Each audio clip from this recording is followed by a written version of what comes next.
বামফ্রন্টের পথসভা মথুরাপুর থেকে 9 জুলাই দেশব্যাপী চাকা জাম্প করার হুঁশিয়ারি দিলেন সারা ভারত গণতান্ত্রিক মহিলা সমিতির রাজ্য সম্পাদিকা কননিকা ঘোষ।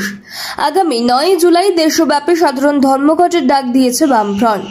এই ধর্মঘটকে সফল করতেই শুক্রবার সন্ধে নাগাদ পথসভার আয়োজন করা হয়।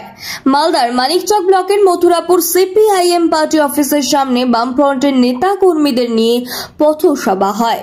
পথসভা থেকে রাজ্য সরকারকে আক্রমণ শানালেন সিপিআইএম এর নেতা নেত্রীরা।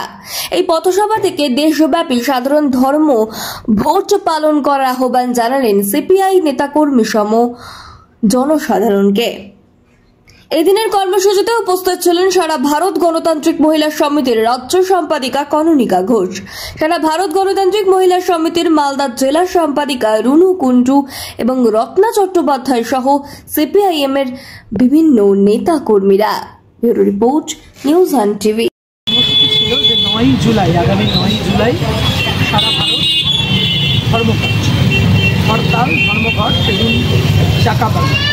আসলে আমাদের গোটা দেশ জুড়ে বিজেপি আরএসএসের সরকার যে ধরনের জনবিরোধী নীতিগুলো নিয়ে আসছেন, সরকারি ক্ষেত্রগুলোকে বেচে দিচ্ছেন ন্যাশনাল মনিটাইজেশন পাইপলাইনের মধ্যে দিয়ে, রেল বেচে দিতে চাইছেন, ব্যাংক বেসরকারীকরণ করছেন, এলআইসির শেয়ার বিক্রি করে দিয়েছেন।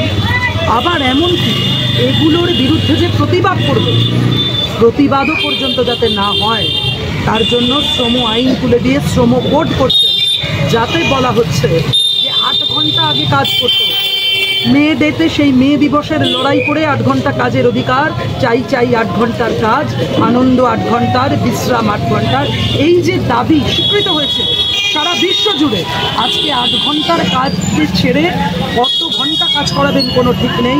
বলছেন প্রতিবাদ করা যাবে না, বলছেন শ্রমিক শ্রেণীর যে শেষ লড়াই ধর্মঘট, এমনকি এই ধর্মঘট করার অধিকার পর্যন্ত কেড়ে নেবে। এর বিরুদ্ধেই হচ্ছে শ্রম কোড বাতিল করতে হবে বলছি আমরা, তার জন্য আমাদের লড়াই।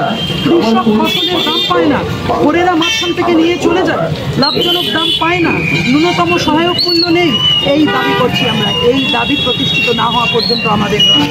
ভেবে দেখুন, একই কাজ করে যে ছেলে মেয়ে, অথচ মেয়ের মজুরি কম। একে পড়া মাথায় নিয়ে যাচ্ছে, মিক্সচার মেশিনে মিক্সচার নিয়ে ভাঙা রাস্তা তৈরি হবে, সেখানে ফেলতে যাচ্ছে, অথচ একই কাজ করে মহিলার মজুরি কম। কেন হবে? সম কাজে সম মজুরি দিতে হবে। একই কাজ করাচ্ছেন। আমরা দেখছি এখানেও এ রাজ্যেও মমতা ব্যানার্জির সরকার চুক্তিভিত্তিক কাজে তাদের দিয়ে বেশিরভাগ কাজ করিয়ে নিচ্ছেন, অথচ এক কাজ এক মজুরি দিচ্ছেন না। আমরা বলছি সম কাজে সম মজুরি চাই। রেগার কাজ তুলে দিচ্ছেন, সবচেয়ে বেশি রেগাতে কাজ করতেন, 100 দিনের কাজে কাজ করতেন মহিলারা।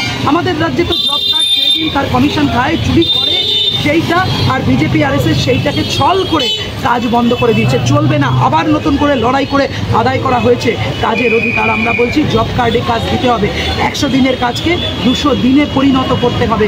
এই মহিলারা এখানে সব কাজ করে না, বিজেপি আরএসএস বেশিরভাগ